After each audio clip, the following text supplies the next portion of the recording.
Hey, what's going on? I'm D Revolution, spoken word artist for 20 years. In 2007, I won Spoken Word Artist of the Year out of the 11 states with the Southern Entertainment Awards. And I just want to give some advice to the younger generation of poets. I don't perform anymore, but how I came to the top of my game when I was doing spoken word.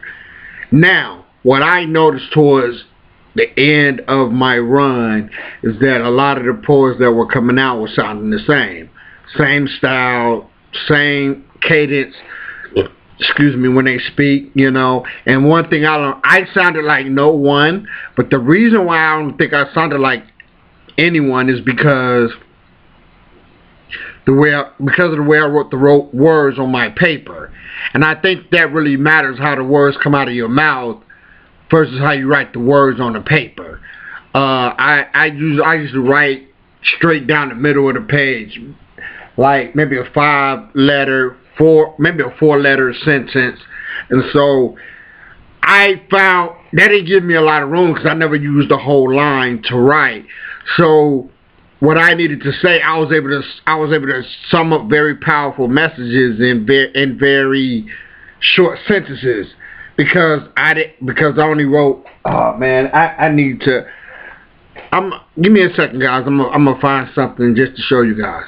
Okay, guys, I'm back. I went and found some poetry that I wrote to give you guys an example on how I would write my pieces. And that's in the middle of the page. You see all the room on the side here. I never used the room on the other side here. So when I would perform, my words came out very.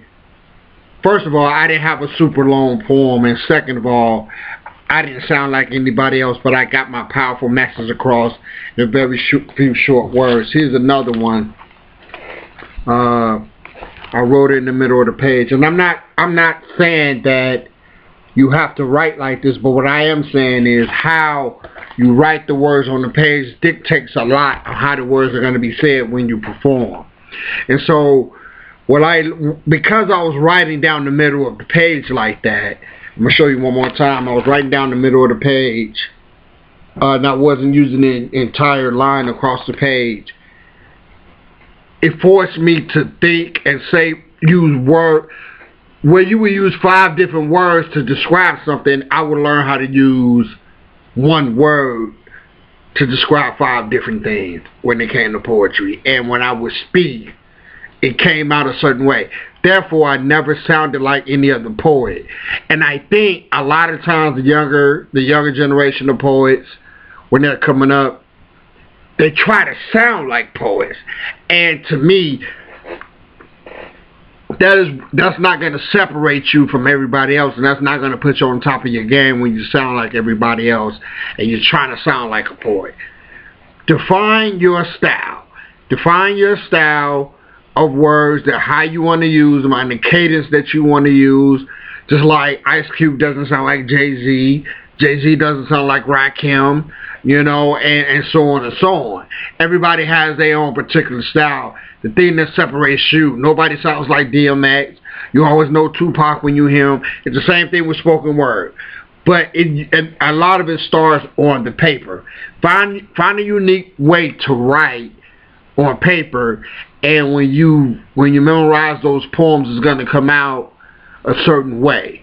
And that's how you start to separate yourself from other poets. And when you sound different and you're performing different, it puts you at the top of the game. I'm D Revolution.